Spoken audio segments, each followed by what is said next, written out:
What if everything you believe about Jesus is a lie? What if the face you've worshipped your entire life wasn't even his? Would you dare to keep watching, knowing that what you're about to hear might shatter your faith and rebuild something much deeper? This is not just another alien story. This is not another "I saw a light in the sky" video. This is about something that happened in the real world, to a man just like you, broken, alone, skeptical, until a single act of kindness changed everything. Because when I helped a wounded alien in the middle of nowhere, I wasn't expecting anything in return. I wasn't looking for proof of God or a miracle. I just felt sorry for something that looked more lost than I was. But what he gave me in return was the truth. And once you see it, you can never unsee it. He didn't come to destroy my beliefs. He came to show me where they came from, who distorted them, why they were manipulated, and how much power they were designed to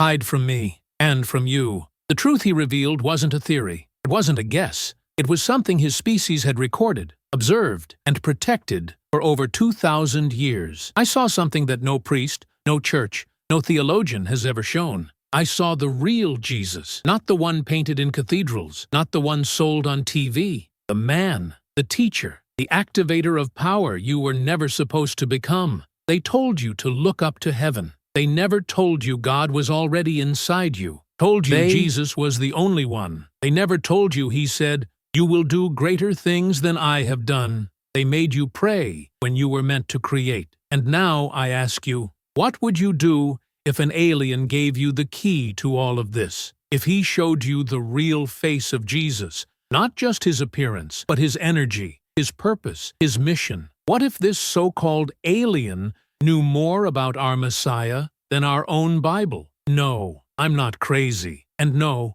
this isn't a metaphor. This is a memory, a moment, a message that was buried for 2 millennia and is now rising through the least expected way. You may want to stop watching. You may feel uncomfortable. You may hear a voice in your head screaming, "This is blasphemy." But another voice, the quieter one, the one they told you to ignore, that voice will recognize the truth in what you're about to witness, because something inside you already knows. You've always felt it. That church didn't tell you everything. Something about your prayers felt incomplete. That your soul wasn't designed for begging, but for manifesting. So if you've ever looked at the stars and wondered, if you've ever prayed and felt nothing, if you've ever questioned why you're still waiting for a miracle that never came, then stay. Stay with me. Because what I'm about to show you, what he showed me, will not only change your view of Jesus, it will change how you see yourself. So before I take you further, before I reveal what that being showed me, the moment I saw Jesus like I never imagined, I want to ask you something. If any part of this has stirred something inside you, if even one sentence made your heart beat a little faster, or made your skin crawl not with fear, but with truth, then don't stay silent. Leave a comment. Tell me what you feel. Not what you think, but what you feel. Because the mind will try to reject this, but your soul knows what's real. When you share your thoughts, writing under a video, you're activating energy. You're helping others feel less alone, and you're letting this message echo far beyond this screen. So take 1 second. Write what's rising in your chest right now. Even if it's just one word. I feel it. I'm waking up. I'm ready. And if you're still here, still listening, that's not by chance. Like this video, not because of an algorithm, but because you're choosing to say, "This story matters. This message needs to be seen." Subscribe. Not for me, but for you. Because what's coming next is something you were meant to hear. Something that was hidden from you on purpose. And once it's revealed, you'll never look at prayer, Jesus, or your own life the same way again. Are you ready? Let's continue. I know what you're thinking. This sounds impossible, too perfect, too spiritual, too sci-fi. But the truth is, sometimes reality doesn't ask for your permission before it unfolds. It just lands in your backyard. Happened to me. That's what. I didn't ask for it. I wasn't ready for it. And yet, I was the one chosen to see something the world had forgotten. It all began on a stormy night, the kind of storm that doesn't just soak the earth, but shakes something inside you. Lightning had shattered the silence, and I remember lying there, staring at the ceiling, wondering why I still felt so hollow. 62 years on this planet, and still, I didn't know what I was doing here. Then, that sound came. Not thunder, something heavier. Not wind, deeper, like metal slamming into dirt. I should have stayed in bed. Should have ignored it like all the other strange noises out there.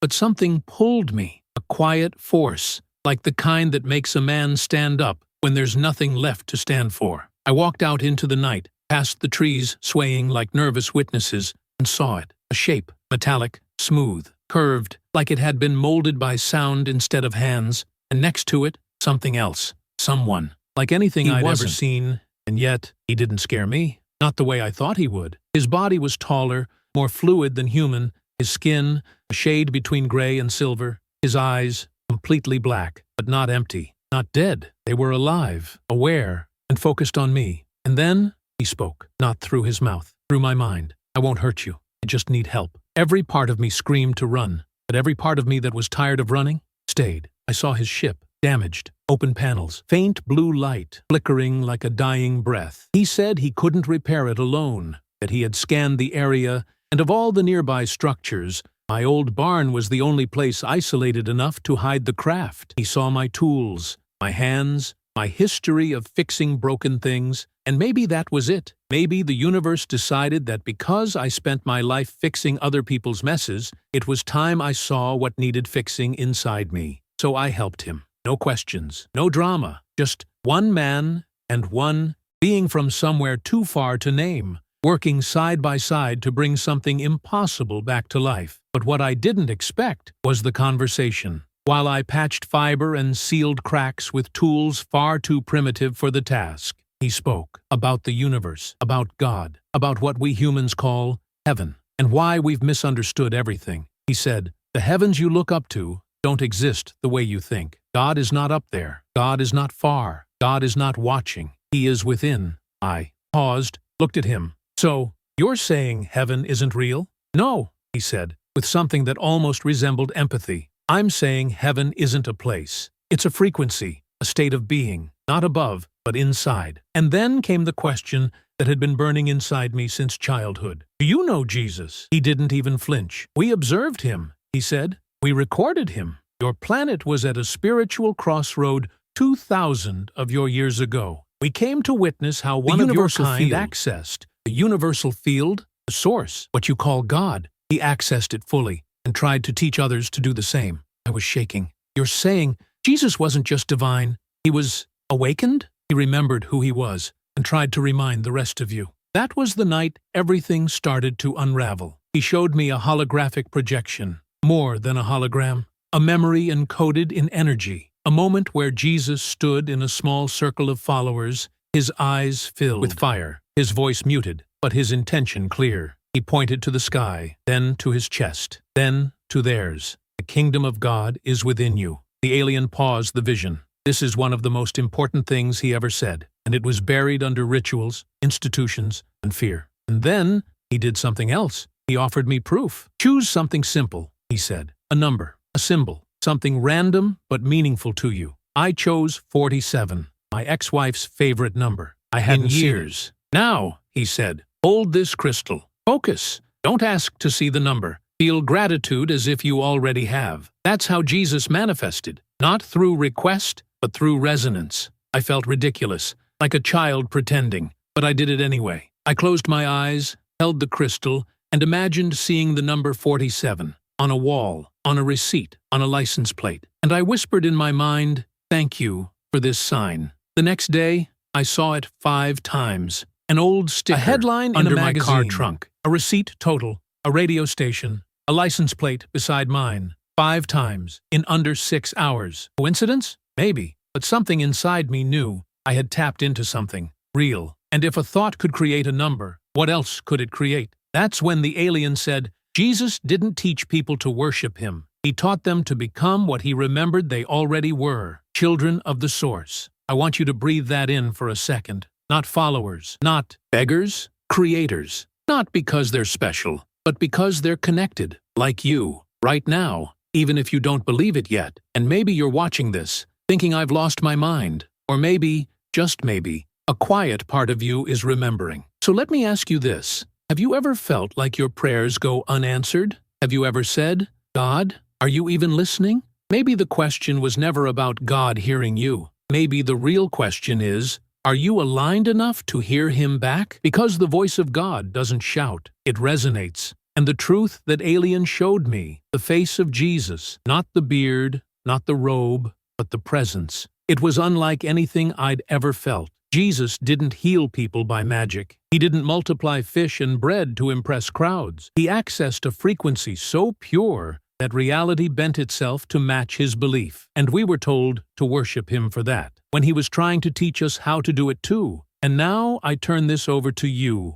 Has any part of this felt like a memory, not a discovery? Do you feel like you've always known this, somewhere deep, but never had the words? If so, tell me. Not for the algorithm, for the others watching, the ones like you. Write in the comments, I remember, or the kingdom is within, or even just 47. Let the others know they're not alone in this feeling. And if this message found you at the right time, like the number found me, then you already know what to do next, because we're just getting started. And what's coming will change everything. He didn't fly away the next day like I expected. The ship was working, yes, I could feel it humming like a living heart inside my barn, but the alien stayed, said there was more I needed to know, and that if he left before I fully understood it, I would fall right back into the same patterns that created my suffering in the first place. At first, I didn't want to hear it. I was overwhelmed. The number 47 was already showing up everywhere, like a whisper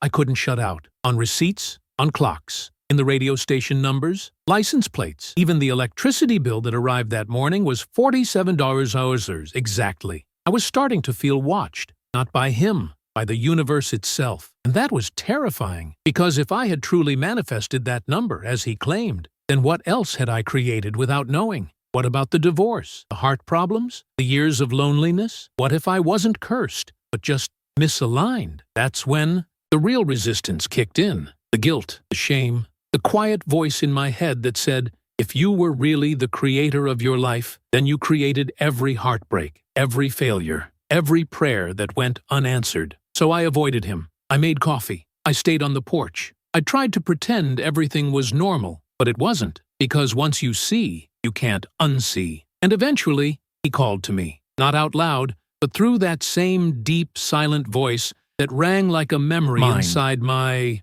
Frank, come to the barn. There's one more thing I need to show you. I hesitated. Then I went. Inside, the light from the ship bathed the room in a glow that didn't quite touch the walls. It was soft, like moonlight, without a source. He stood near the control panel, not moving, waiting for me to be ready. What is it? I asked, already on edge. Without a word, he touched the side of the panel. The light shifted, and then I saw me, a holographic projection. Scenes from my life, but replays. Not vivid, real. Me at 25, yelling during an argument I thought I had forgotten. Me at 35, getting fired, blaming my boss. Me at 47, alone in a hospital bed, crying and asking God, why? I felt sick. What is this? I said, my voice breaking. This is the pattern, he replied. This is the frequency you've been broadcasting your entire life. I didn't choose this, I snapped. I didn't want this. No, he said gently, but you fed it. You repeated it. You believed in it more than you believed in your power to change it. I wanted to collapse,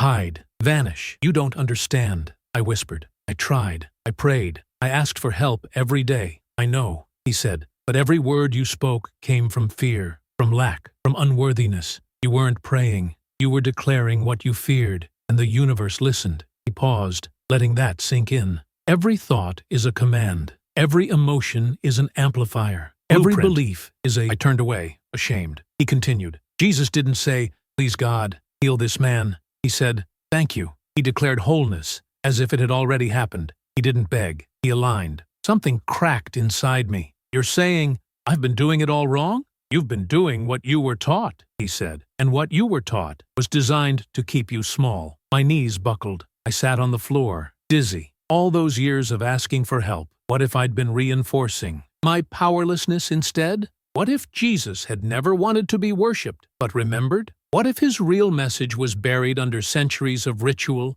guilt, and fear, not by accident, but by design? And what if the church didn't get it wrong, but made sure you did? He knelt beside me, his hand long and strange, touched my shoulder. "You are not being punished," he said. "You're being awakened." And that word, awakened, rang through my body like thunder under my skin. Then, what do I do? How do I stop being a victim? "One thought at a time," he said. "One belief at a time. You observe, you catch, you correct. That is your work now." That night, I couldn't sleep. Every thought that crossed my mind, I questioned it. Every self-pitying memory, I interrupted it. Every time I heard myself say, "I can't," I replaced it with, "What if I can?" It wasn't easy, but it was something, a beginning. The next morning, I woke up at 5:47 a.m. No alarm, just that number again. Whisper from the universe. "I'm still here. I'm still listening. Keep going." I went back to the barn. The alien was already there. This time, he had 3 crystals in his hand. "These will help you," he said, "until your frequency is strong enough to stand on its own." He handed them to me. One for my pocket, one for under my pillow, one to hold during morning meditation. They amplify emotion, which means they amplify whatever you focus on. I nodded. "And if I focus on the wrong things, they'll amplify that too." And that's when it hit me. This wasn't magic. This was discipline, intention, emotional mastery. Jesus wasn't supernatural. He was in alignment, and he was trying to teach us how to do the same. We just never listened. Or maybe we did, and someone made sure we forgot. So now, I'm remembering, piece by piece, moment by moment. And maybe you are too. Maybe some part of you, buried under years of sermons and shame, is rising again. Maybe you've starting to realize more than survival, more than obedience, more than blind faith. Maybe you're ready to wake up. If anything I said in this part resonated, if it triggered something deep, something raw, something real, tell me. Don't scroll away in silence. Leave a comment, even just one word, remembering, awakening, or just, "I feel it." Because others are watching too, and your voice might be the one that gives them permission to feel the same. If this message found you, it wasn't an accident, and what's coming next, you were meant to hear. The next few days felt like living between 2 worlds. Outside, the wind still rustled the trees, the coffee still brewed the same way, and the clock still ticked forward like it always had. But inside me, something had cracked open. Something I had kept sealed for decades, maybe my entire life. It wasn't enlightenment, not yet. It was more like a pressure building in the center of my chest, a knowing that didn't have words, a silent whisper from something ancient, saying, "You've always been more." I carried the crystal in my pocket like it was a heartbeat, warm, pulsing, familiar. Sometimes I'd forget it was there until I'd feel it vibrate faintly, not from any device or mechanism, but from my own thoughts. When I spiraled into fear or anger, it dimmed. When I focused on gratitude, even if forced, it lit up again, subtly but surely. The alien, who never gave me a name, stayed close. Hovered. Not in a way more like a mentor who knew exactly when to be silent and exactly when to interrupt your illusions with a truth you didn't ask for. One morning, as I sat on the porch holding that crystal and watching the sunrise, he appeared beside me, as if he'd been standing there the whole time. He wasn't just a presence anymore. He was becoming a mirror. "You're changing," he said softly. "Your frequency is stabilizing." I didn't fully understand what that meant, but I felt it. My dreams were different, not just vivid. They were messages, symbols, scenes from my childhood I hadn't thought about in decades. Moments where I'd decided I wasn't enough, that I wasn't lovable, that I didn't matter unless I was fixing something for someone else.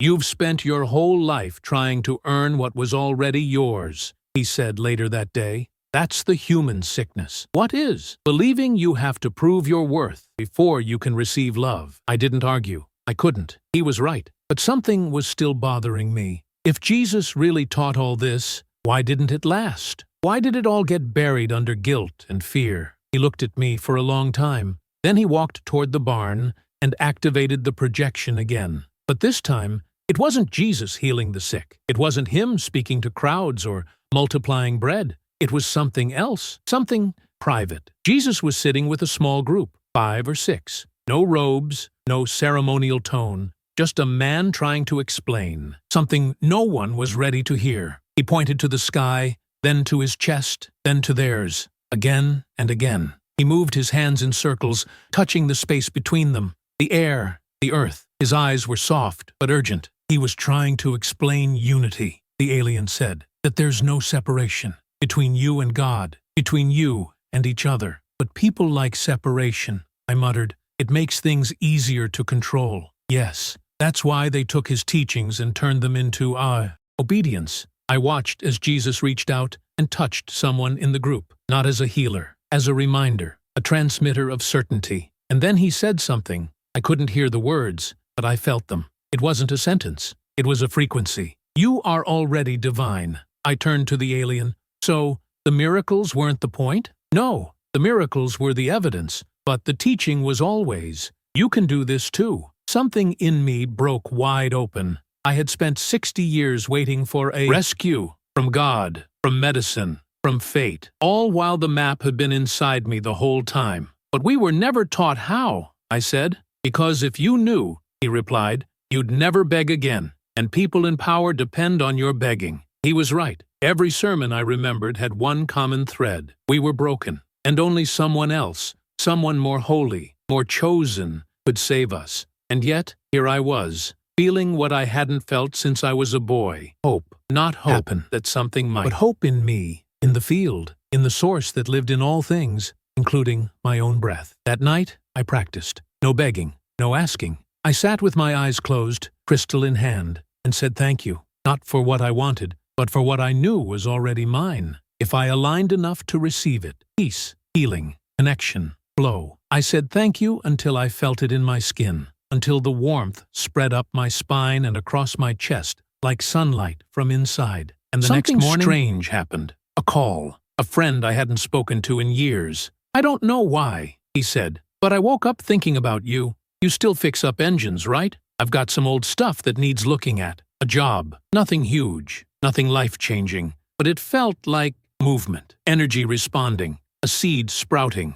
a reality shifting. I hung up and looked at the crystal in my hand. You saw that coming, didn't you? I asked aloud, and without a sound, I felt the alien's answer in my mind. It's not about seeing the future. It's about trusting that you're creating it. The real miracle wasn't the job offer. It was the shift inside me. The evidence that something was beginning to work because I was beginning to work differently. The proof wasn't in magic. It was in awareness, intention, emotional alignment. It was in remembering that every word, every thought, every feeling is a frequency, and reality always, always responds. If any of this is starting to resonate with you, if you're feeling that quiet truth stirring under your skin, don't ignore it. It means you're waking up. And if you've made it this far with me, if something inside you is whispering, yes, I knew this, then leave a sign below. Write, I am remembering, or my frequency is rising, or even no more begging. Every time you comment, you're anchoring this truth deeper. You're helping others feel less alone. You're letting this message echo louder, not for algorithms, but for awakening. And what I'm about to share next, you won't be ready for it, but maybe that's exactly why you need to hear it. It wasn't always smooth after that. You don't wake up from 60 years of being asleep without hitting the wall of your old self now and then. The next few days, they tested me. The high I'd felt after that call, the warmth in my chest during meditation, even the glimmer of hope in my thoughts. It all started to fade when life crept back in with its sharp little teeth. The water heater broke. The bank account dipped below what I was comfortable with. A sharp pain in my chest reminded me of the hospital visit I thought was behind me. And with each little setback, the voice in my head, that ancient familiar voice of the victim, started whispering again, see? It's all just coincidence. You can't manifest anything. You're just a lonely old man talking to shadows. You imagined the number. You imagined the healing. You imagined the hope. And for a moment, I believed it. Stopped meditating for a day. Then, 2. I didn't carry the crystal. I left it by the sink like it didn't matter. I avoided the barn, because sometimes, when the truth starts to rise in you, it scares you more than the lie ever did. Because if this was all true, if my thoughts really did shape my world, if my beliefs were blueprinting my life, then I couldn't blame anyone else anymore. Not my ex-wife, not my bad luck, not God, not fate, just me. And that kind of responsibility can feel heavier.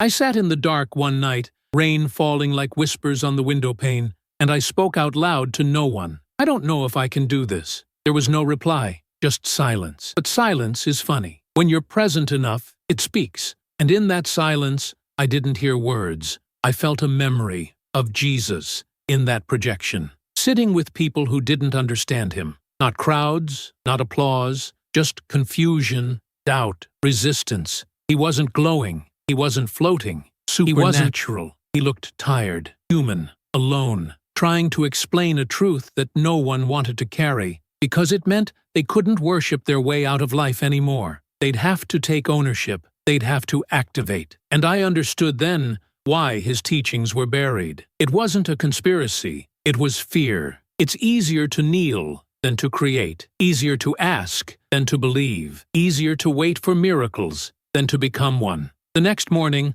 I walked back into the barn. The ship was that soft internal glow. The alien, still nameless, stood by the panel, waiting, not judging, just present. I messed up, I said. You resisted, he corrected. It's part of the process. I stopped believing. No, you stopped remembering. He stepped toward me, slowly. What you're learning isn't information, he said. It's restoration. You're not becoming someone new. You're shedding the layers that were placed on you. By culture, by religion, by pain. Crystal. I looked down still on the table. Then why does it feel so hard? Because the illusion is comfortable. It's familiar. And familiarity can feel like truth, even when it's a cage. He motioned to the panel again. Another projection appeared. This time, it was me. Not past me, present me. Sitting alone, head in my hands, a loop of my thoughts echoing aloud. I never get a break. I don't deserve better. It's too late for me. The holographic version of myself sat in that energy,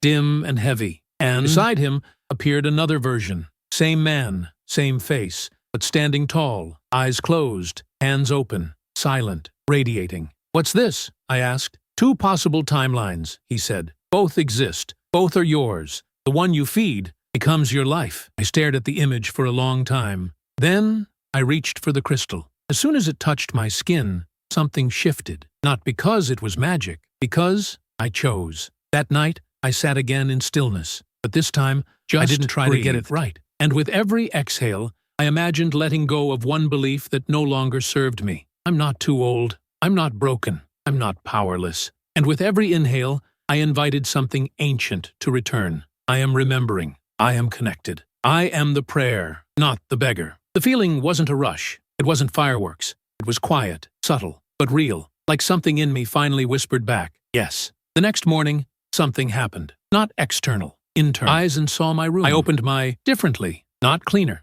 not brighter, just alive. The light through the curtains felt like it had shape, weight, intelligence. The air moved through the room like a soft song. I felt the field, the one Jesus tapped into, the one this being spoke about, the one I had always been a part of, but never knew how to feel. It was everywhere. It was in me. And when I stepped outside, I didn't look up at the sky asking for help. I looked within, and I said thank you for the pain that cracked me open. Thank you for the silence that forced me to listen. Thank you for the number 47, for the alien, for the truth hidden in plain sight. And if you're still here, still listening, still reading, maybe you've felt it too. Maybe you've been chasing something out there that's been living inside you the whole time. If any of this stirred something in you, a memory, a thought, a vibration you can't quite explain, let me know. But don't just say, I agree. Let your comment be your declaration. Write something that speaks from your soul. I'm done begging.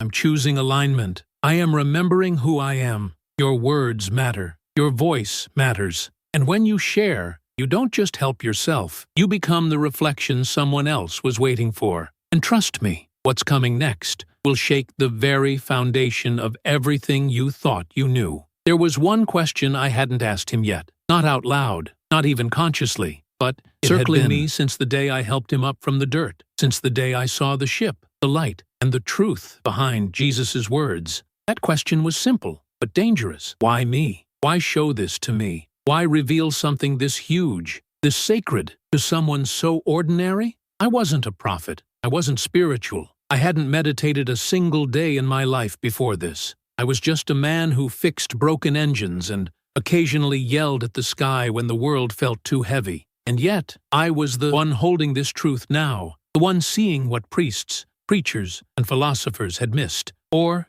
ignored. So I asked him. It was nighttime again. We stood outside the barn. The air was still. The stars looked closer somehow, like they were leaning in. I turned to him. Why me? He didn't answer right away. He looked up at the stars. Then he said, because you were empty enough to receive. At first, I thought he was insulting me, but I realized he wasn't. He meant it. You had no belief system to protect, he continued. No pride built on dogma. No fear of being wrong. Just emptiness. And that made you ready. He turned to me. Truth doesn't enter the loud. It enters the still. I swallowed hard. There was a weight in those words. Not guilt, but responsibility. And then he showed me the final vision. One, he said, I wasn't ready for before, but I was now. He placed the crystal in the center of the barn floor. The ship dimmed to near darkness. Then light poured up from the crystal in a spiral of colors and frequencies, vibrating in patterns that felt like they had their own language. And then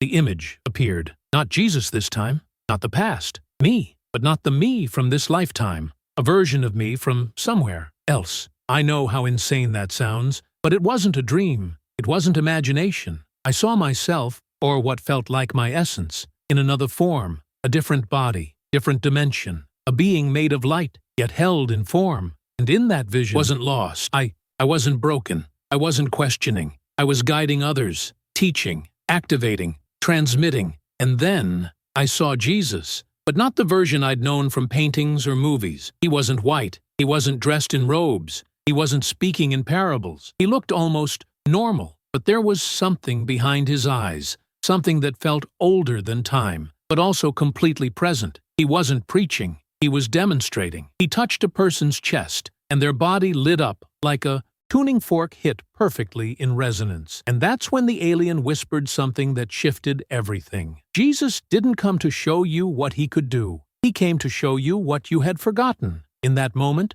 the vision changed. It wasn't just a memory. It became a feeling. I felt the frequency Jesus was emitting. It wasn't love as we define it. It was unconditional coherence, a pure alignment between thought, emotion, energy, and source. He didn't need to say anything. People healed just by standing near him because he carried no resistance, no contradiction between his inner and outer worlds. And here's the part that shattered me. The alien turned to me and said, "This frequency still lives in your DNA." I blinked. What? It was activated once in him, and now it lives as a code in all of you, buried, dormant, but alive. I shook my head. Then why don't we feel it? Because you were taught to doubt it before you could ever sense it. He paused, then added, you were taught to outsource your power to systems, religions, leaders. You were told to fear the divine within you. And then he said something I will never forget. Every knee shall bow, not because you are weak, but because something inside you is remembering it was never separate. I felt my knees hit the barn floor, not in worship, but in recognition. I wept, not because I was sad, but because something ancient in me was finally seen. Not by the alien, by me. And in that moment, I felt silence louder than anything I'd ever known. Not absence, presence. And in that silence, I remembered the real meaning of prayer. Not words, not pleading, not repetition. Resonance. Prayer is a tuning, not a request. It is the aligning of frequency with desired reality. It is saying thank you for a miracle before it arrives, because you've already embodied it energetically. It is what Jesus meant when he said, "Believe you have received, and it will be yours." He wasn't speaking metaphorically. He was delivering a biological key, one that could override matter itself. And we turned it into superstition. We buried it in golden temples and holy books, never realizing the kingdom was waiting in the space between our ribs. That night, I didn't sleep. I sat in stillness for hours, holding the crystal, feeling my cells rearrange, not figuratively, literally. I could feel my heartbeat slow, my breath deepen,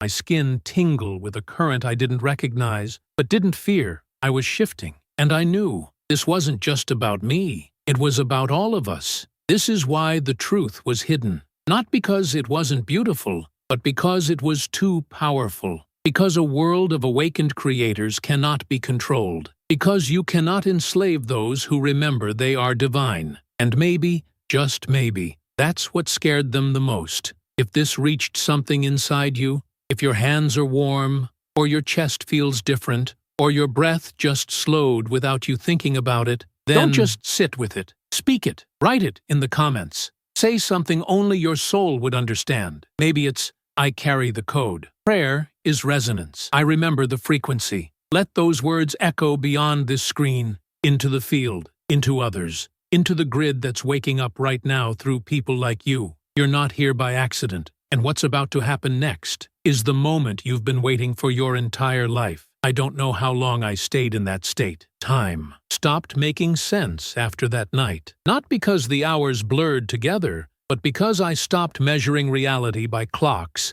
and started sensing it through vibration. The barn became something else, a temple without walls, a classroom beyond curriculum, and the alien, he became a voice, not just a being, a bridge, a reminder. Each day, he would show me pieces of a map, not of the stars, but of the human soul, not drawn in ink, but coded in light and memory. He said that before humans could speak language, they spoke frequency, that before stories were told, truth was felt. He said, your ancient ancestors didn't worship gods. They interacted with the field. They sang to it. They danced into alignment with it. I asked him, what happened? When did we forget? He tilted his head in that way he always did when preparing to show me something painful. And then the projection came alive again. But this time, it wasn't Jesus. It was centuries after. I saw rooms filled with men in fivedim robes, seated at long wooden tables, scrolls open in front of them. They weren't meditating. They were editing, choosing, erasing. We keep this part, one of them said, but remove that phrase. Too dangerous. What about this line? Another asked. The kingdom is within you. A silence. Then a voice answered, we can't take it out, but we can bury it, surround it with obedience, frame it as metaphor. That way, they'll never look inward. And that's when I understood. The truth wasn't stolen. It was repackaged. The teachings of Jesus weren't lost. They were diluted, wrapped in ritual and hierarchy, until people forgot they were more than followers, until they feared the very power they carried. You were taught, the alien said, that salvation is external, that someone must die for you to live, that suffering equals holiness. He paused. That was the inversion, the great reversal, because in truth, the divine doesn't want your suffering. It wants your remembering. And I felt that like a tremor in my bones. I had spent years believing my pain was some sort of sacrifice, that maybe if I suffered enough, God would finally hear me, that maybe sorrow was a currency I could use to purchase peace. But now, I was learning. Suffering doesn't buy truth. It only delays it. And then, he showed me the grid, a living field of energy that surrounds the planet, not metaphorically, but literally. A frequency net, designed to suppress high vibrations and amplify low ones. Why? I asked. Who would do this? He looked at me, his black eyes reflecting my question right back. Not who, he said. What? Fear. Fear as an intelligence. A force. Not evil, but lost. A frequency so distorted it tries to control rather than connect. It fears expansion. It fears awakening. And every time a human starts to remember who they are, the grid pushes back. Through doubt, through distraction, through noise. That's why it's so hard to stay awake. That's why most people fall asleep again. Because remembering requires more than information. It requires energetic commitment. It's not enough to know, he told me. You must embody. And that's when we began the practice. He stood in the center of the barn, asked me to join him, told me to place one hand on my chest, the other on my stomach. Breathe slowly, he said. In through the nose, out through the mouth. Now focus on the space behind your heart. I did. And then he said, speak your origin. I didn't understand. Mean? What do you say who you are? Not your name, not your occupation. Say your frequency. I hesitated. Then I said, I am remembering. He nodded. Again, I am remembering. Again, I am light in form. I am not broken. I am not lost. I am frequency returned. With every word, I felt a pulse in my chest, a vibration not caused by voice, but by truth. He stepped forward, touched my forehead lightly, and in that moment, I saw it. A flash, not of light, of code, patterns, geometries, and out of each other moving in, forming DNA strands made of sound. He said, your spiritual DNA was locked generations ago, but it is unlocking now, not because of me, but because of your willingness. And I wept, because for the first time in my life, I didn't feel human. I felt whole, not special, not chosen,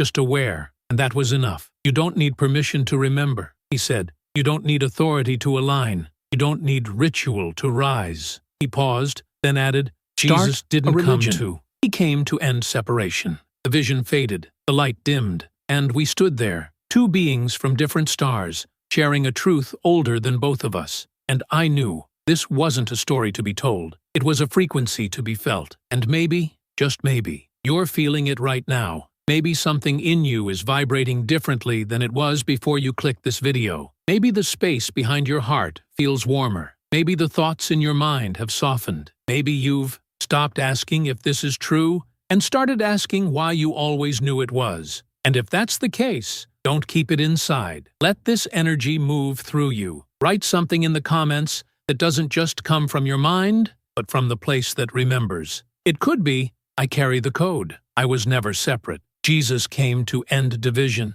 I am resonance. Every word you type anchors the frequency. Every comment is an energetic ripple. Every share is a transmission. You're not just watching this. You're part of it, and what's coming next was never meant to be seen. But now, it's time. He didn't speak for a while after that, not because he was finished, but because the next thing he had to show me, I had to ask for. That's how it works, apparently. In these realms, you're never forced to awaken. You must choose it, and choosing it comes at a price. Not money, not suffering, but identity. The version of you that was built from trauma, approval, survival, and fear version doesn't walk into higher frequency. It dissolves, piece by piece, thought by thought, until what's left isn't new, but true. I sat on the floor of the barn, still breathing in that pulse behind my heart, still holding the crystal, still feeling the last words he'd spoken echoing in my skin. Jesus didn't come to start a religion. He came to end separation. And as I sat there, something strange began to happen. It started as a memory, but not mine. I saw a desert. Fingers that weren't slipping through, yet somehow felt familiar. I felt heat, dust, the weight of a linen cloth wrapped around my head. I heard voices, foreign, ancient, and I knew I was remembering something older than this life. I was standing in a crowd, and Jesus was in front of me. Not floating, not glowing, just standing, laughing softly at something someone said. His presence was magnetic, but not because of divinity, because of realness. He looked at people the way most never look, like he saw every version of them at once. The child, the sinner, the wounded, the powerful, the one they buried, the one they were meant to become. And then he looked at me. In this memory, or vision, or whatever it was, he looked at me and nodded. Not like, I know you, like, you remember. My heart pounded, not in fear, in recognition. Back in the barn, my hands were shaking. The air felt charged, like lightning was dancing just outside my skin.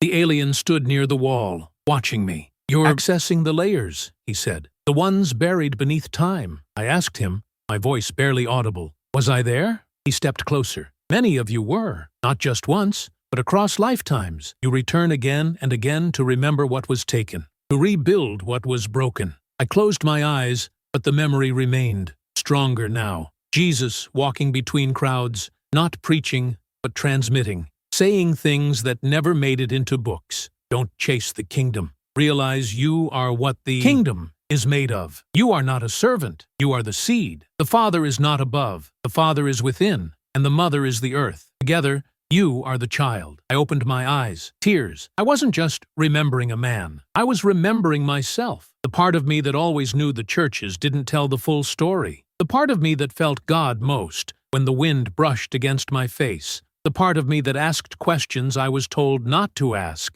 And now, here I was, facing the truth, behind the veil. He, this being, this visitor from the stars, he wasn't giving me answers. He was giving me back my memory. I stood up slowly. What happens now? I asked him. He turned to the ship. The panel began to shift. And then, the final sequence appeared. A map, but not geographic. It was energetic. A web of light lines, intersections between souls, timelines, and frequencies. And in the center of it, a pulse, like a heart, like a signal. This, he said, is the original frequency of not a person, a code. My whole body locked into attention. The man you call Jesus carried this code, he continued, but it did not begin with him, nor does it end with him. He looked at me. It has passed through stars, dimensions, galaxies, through beings of light and form, through languages you've forgotten how to speak, and now It is awakening again. I swallowed hard. In who? In you. The weight of it hit me like a storm I'd waited my entire life to feel.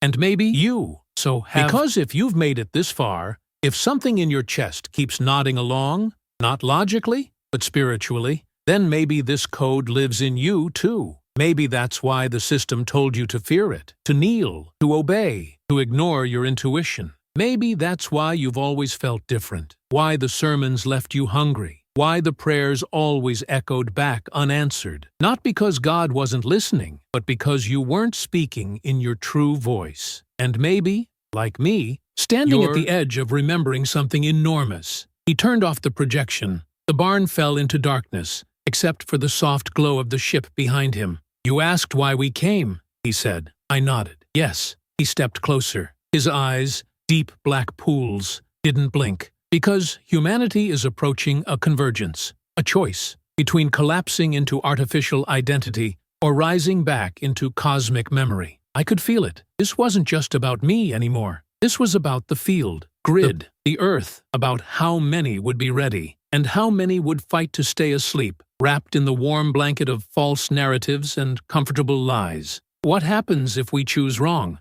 I asked, not sure I wanted the answer. He paused. "Then you forget again, and the cycle repeats, until you are ready." He wasn't threatening. He was just telling the truth. But something in me, something ancient, whispered, "Not this time." Because I had felt the frequency. I had remembered the vision. I had tasted the alignment. And now, there was no going back. Not to comfort, not to doctrine, not to doubt. I was either going to rise or fall trying. And maybe that's where you are too. Maybe this story isn't just mine. Maybe you've been seeing numbers, symbols, dreams you can't explain. Maybe you've been feeling something shift, a quickening, a pull to go deeper. Maybe your old beliefs don't fit anymore, but you're afraid to let them go. If that's you, don't walk away in silence. Say something. Anchor it. Type something in the comments that only someone waking up would understand. Something like, "The code is awakening in me. I've seen this before. I choose memory over identity. I was there. I remember." Let your words ripple through the field. Not for me, but for the grid. For those still on the edge. For those waiting for a sign. Be the sign. And what's coming next? It's not just truth. It's the activation. There was a point I thought I had seen it all. The hologram, the ship, the visions of Jesus, the truth behind the silence. But nothing, and I mean nothing, prepared me for what came next. Because it wasn't another vision. It was me. The alien, who still hadn't spoken his name, brought me to the center of the barn again. But this time, he didn't activate any projection. He didn't explain anything. He just looked at me and said, "You're ready." And I knew what he meant, though I wished I didn't. I wasn't ready to see something. I was ready to become it. He reached into the panel of the ship and removed a small circular disc, about the size of my palm, covered in unfamiliar markings that glowed faint blue. He handed it to me. As soon as it touched my skin, it pulsed, like it recognized me, like I had held it before, in another life, another world. I looked at him, unsure. "What is this?" He answered simply, "Your memory." And before I could ask anything else, the barn disappeared. I wasn't unconscious. I didn't collapse. My body was still, standing, but my awareness had shifted. It was as if the walls had peeled away, revealing something that had always been here, just behind the veil. I was floating, not in space, but in pure intelligence. A vast field, a matrix of light and sound. Colors I couldn't name, geometries moving like music. Everything was alive. Not symbolic, not abstract, literal. This was not a dream. This was the architecture beneath reality, and in front of me appeared myself, but not like a mirror. Version of me wasn't older or younger. He wasn't from the past or the future. He was complete. No fear, no regret, no shame, just presence, stillness, power. He stepped closer, and I felt it, like standing in front of a star made of memory. "You asked why you," he said, with my voice, but clearer. "It was always you, because you made the choice before this life began, to forget everything. And remember anyway." I couldn't speak. I was overwhelmed. My heart raced. My hands trembled. "You're here to awaken," he continued. "You're here to anchor, to embody, to transmit. You are the antenna. You are the cross. The resurrection isn't a story. It's a frequency shift inside the flesh." And then it happened. He walked into me. Not metaphorically, not poetically. He literally merged with me. two consciousnesses collapsing into one, and in that moment, I remembered everything. Every life, every betrayal, every vow, every activation, every time I stood before truth and turned away. Every time I returned again. I saw myself in Egypt, in the temples of sound. I saw myself in Tibet, humming mantras that bent light. I saw myself in Lemuria, before the fall, teaching others how to feel the field. I saw myself in the crowd, watching Jesus walk by, and I knew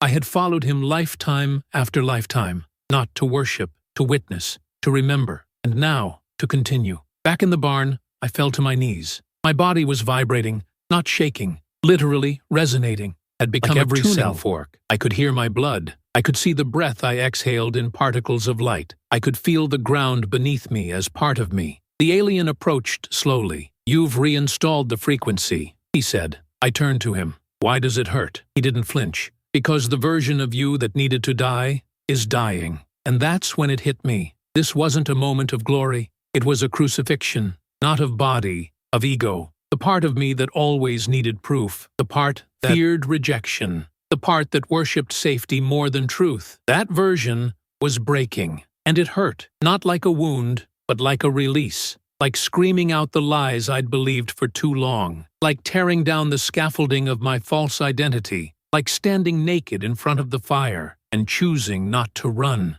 He placed his hand on my shoulder. "You're not being punished," he said. "You're being purified." And in that moment, I realized this was what they never told us. Resurrection isn't comfortable. That awakening isn't gentle. That light isn't always soft. Sometimes it burns because it has to. Because what lives inside you cannot share a body with illusion forever. One must go, and I chose truth. I chose it through the pain, through the trembling, through the grief of shedding who I wasn't. And as I did, something opened. I don't know how to describe it except to say, the veil inside my chest lifted, and behind it, peace, not silence, deep, not numbness, humming peace, like everything was aligned, like the earth and the stars and my breath were all speaking the same language again. And then I heard it, not a voice, a phrase, from the field itself. It is finished, not because a man had died, but because a false self had. And I understood now, Jesus didn't suffer to prove anything. He surrendered to show what was possible beyond the wound.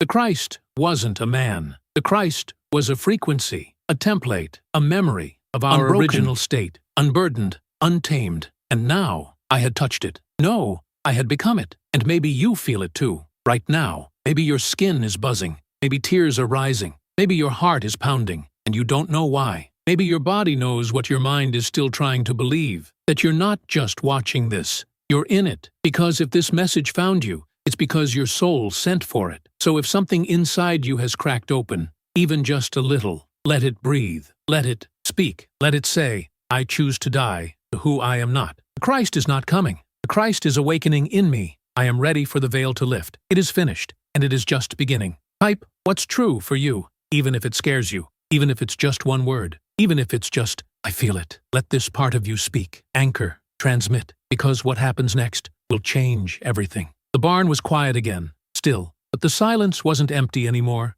It was full, ancient, full of something. Thick like smoke, but made of light. I stood there, breathing it in, trying to hold on to what had just happened. The merging, the remembrance, the death of my old self. But something in me whispered, this isn't the end. Because once you awaken the code, it starts calling you deeper. And deeper always means darker, not in the evil sense, but in the forgotten sense. There are rooms inside us we sealed long ago, chambers of the soul we boarded shut, afraid of what we might find. Monsters, not curses, but truth, and truth can burn if you've built your identity on lies. He, the alien, motioned for me to follow him. No words this time, just a slow walk back toward the ship. I hesitated, not because I didn't trust him, but because I knew wherever we were going next, there'd be no coming back unchanged. We entered the ship, the doors sealed behind us with a soft breath of sound, like the ship itself was alive. Not metal, not machine. More like consciousness. We entered wasn't like before. It was darker, colder, lit only by a single sphere of violet-blue light floating in the center. And inside that light was a structure. At first I thought it was a planet, but as we got closer, I saw the lines, the grids, the symbols. It was Earth, but not the Earth I knew. This was Earth's energetic template, the web that exists beneath the physical, the blueprint. This, he said, breaking the silence, is the original Earth grid, before the inversion, before the interference. I stared at it, hypnotized. It pulsed like a heart, breathing, waiting. What happened to it? I asked. He placed his hand on the edge of the light field. It responded instantly. The image shifted, zoomed in, revealing massive geometrical structures embedded within the Earth's frequency. They looked artificial. These structures, he said, were inserted by non-terrestrial forces long ago, not to destroy Earth, but to enslave its consciousness.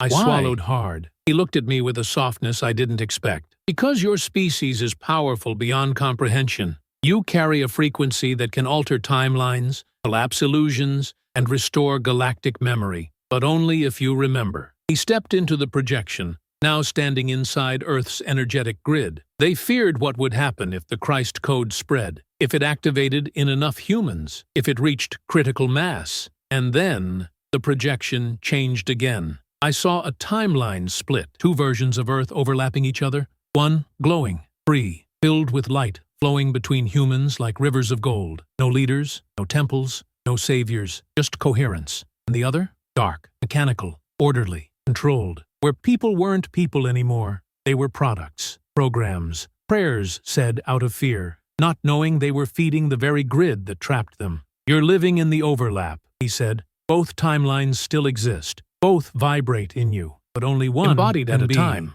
I turned to him, trembling. Which one is winning? He paused. That depends on you. The ship fell silent again, but inside me, everything screamed. Because now I could see it, not metaphorically, literally. Every time I chose fear, I was feeding the false grid. Every time I believed I was separate, I was reinforcing the lie. Every time I looked for God outside myself, I was agreeing to forget. And maybe so were you. He walked toward me, holding another disc, thinner, smaller, etched with fractals. This is the distortion map, he said. It will show you where the Christ code was hijacked. I held it, and immediately I dropped to my knees. Not from pain, from remembrance. I saw flashes, a council rewriting sacred texts to insert guilt and hierarchy. Light beings silenced, painted as demons in mythologies. Ancient feminine frequencies buried under masculine dogma. Entire lifetimes where I knew the truth but stayed quiet. I began to hoard without sound, tears. Because the pain wasn't personal. It was collective. It was the ache of every soul who ever whispered truth and was crucified for it. And then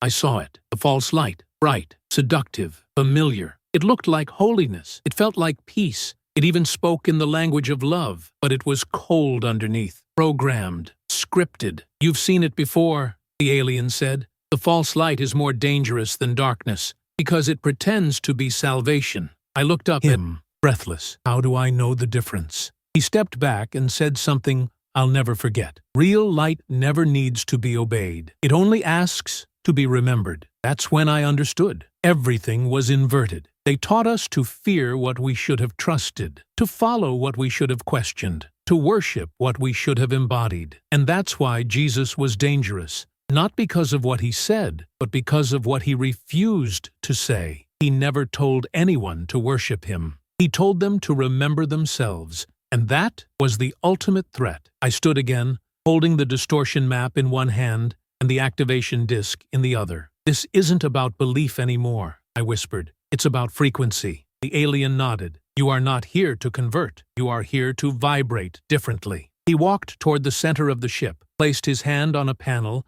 and the walls began to shift. Stars appeared, galaxies. But in the middle of all of it, Earth. And from Earth, light was starting to emerge, not from mountains, not from governments, not from temples, but from people, one by one. You, me, all of us. Those remembering, those anchoring, those trembling in the barn, in their bedrooms, in their dreams, feeling something awaken with no words for it yet. We are the network, and that's what they tried to shut down. Because when enough of us hold the code, the field flips. And I believe it's already happening. So if you're still here, still breathing, still wondering why your chest won't stop vibrating, you're not imagining it. You're feeling the map activate inside you. And if that's true, say something. Let your words anchor what you're sensing. Even if it's simple, I reject the false light. I remember the distortion. The Christ code is vibrating in me. I choose truth over comfort. Your voice is a frequency. Let it ripple. Because what's next is the return. The moment the stars surrounded me,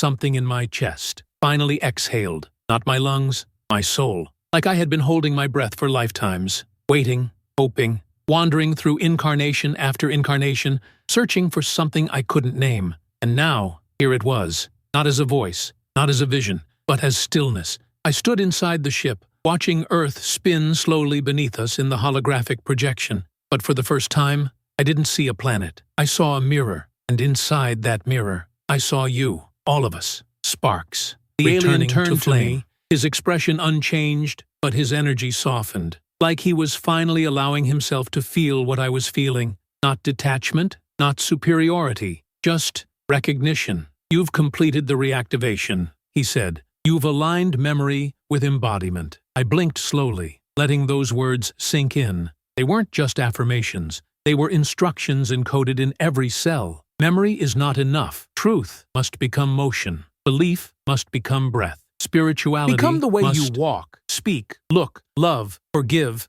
and create. And in that moment, I finally understood what Jesus meant by "the kingdom of God is within you." It wasn't poetry, it was physics. He wasn't talking about heaven as a destination, he was talking about a field. And that field is unlocked not by death, but by awareness. That's what this whole journey had been. Not about saving the alien, not even about discovering the real Jesus. It was about remembering what happens when you stop looking outside for permission to awaken and start reclaiming the pieces of yourself that were hidden, forbidden, or forgotten. I turned to him one last time and asked the question I had held back since the beginning. Will I ever see you again? He paused. Then he said, every time you meet someone and remember their light before their name, I am there. And I wept, not from sadness, from wholeness. He walked toward the door of the ship, and as it opened, light filled the space. Not from outside, but from within. I stepped out into the night air, the barn behind me,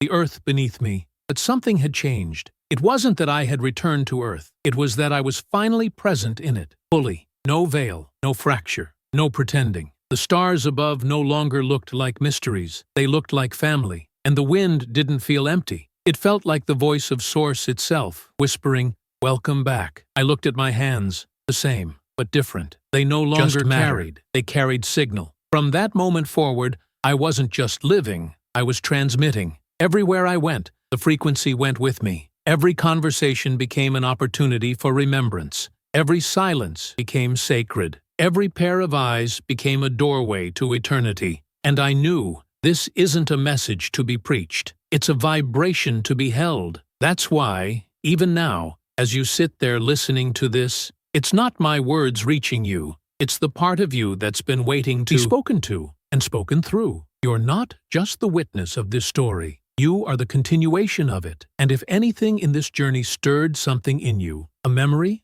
a warmth, a question, a tear, then you're not alone. You've been guided here by something far greater than an algorithm. Call it grace, call it fate, call it the Christ frequency in action. It doesn't matter. What matters is that now, you know there's more. You know you're more. To make followers, you know Jesus wasn't trying. He was trying to awaken creators. And you are one of them. So as we close this chapter, not with finality, but with reverence, I want to thank you. Not just for watching, but for feeling, for remembering, for saying yes when it would have been easier to scroll past. And if your heart is still open, if your hands are still warm, if your breath has shifted even slightly from the moment this began, then let's not stop here. There's one more step, one more code, revelation waiting, one more. And it's in the next video, right here, on the screen. Ready? Click it when you're ready to go deeper. But don't do it for me. Do it for you, for the part of you that never forgot, for the timeline that's calling you forward. And before you go, if this journey meant something to you, even one sentence, one breath, one heartbeat, let the field know. Write something in the comments like, I am the transmission now. I walk with the Christ code. This story is mine too. We'll never see the world the same again. Let those words echo across the grid. Let others find them. Let them find you. Because the time of waiting is over, and the time of remembering has only just begun.